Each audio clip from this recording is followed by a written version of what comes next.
השקשוקה. אז בואו נתחיל. אני מכניסה לתוך מחבת עם קצת שמן.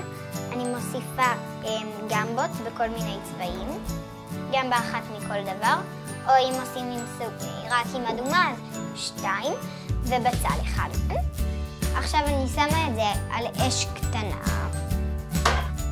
מחכה שהבצל והגמבות יתרככו. כשהם יתרככו אני אוסיף את הרוטב עגבניות.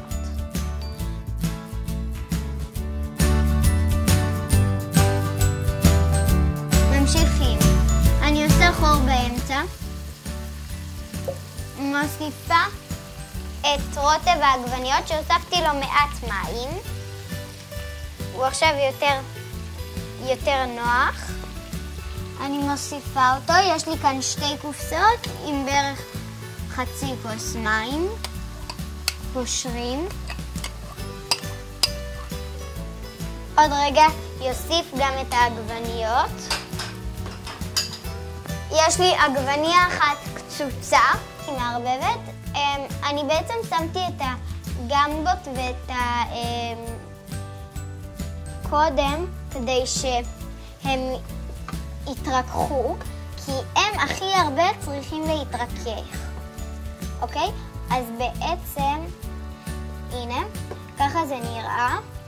שמן ממש מחליק וזה לא נדבק לדפנות.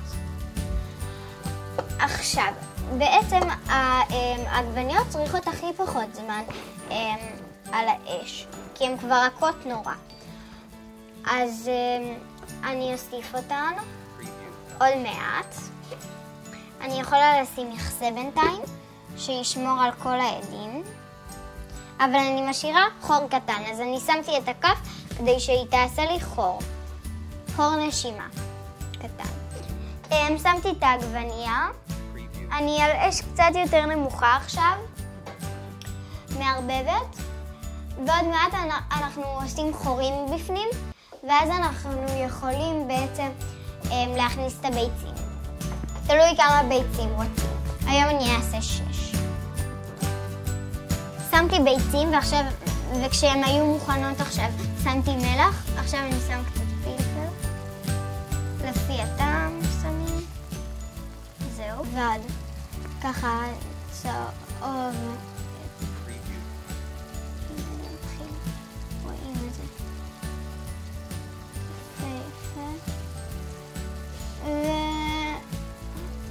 פשוט נותנים להתבשל. כעיקרון גמרנו את השקשוקה. אני אראה לכם כשהיא תהיה מוכנה. איך יודעים שהשקשוקה מוכנה? כשהביצים ממש כבר לא נדבקים ומורידים צבע טוב. כשאני אגע בביצה עם המרבד או עם מה שמשתמשים, אז היא לא תהיה רטובה ככה, כמו עכשיו שרואים את הצהוב, אלא שאני אגע בה והיא תהיה ממש קשיחה. ככה נדע שזה יהיה הסימן בעצם שהשקשוקה מוכנה.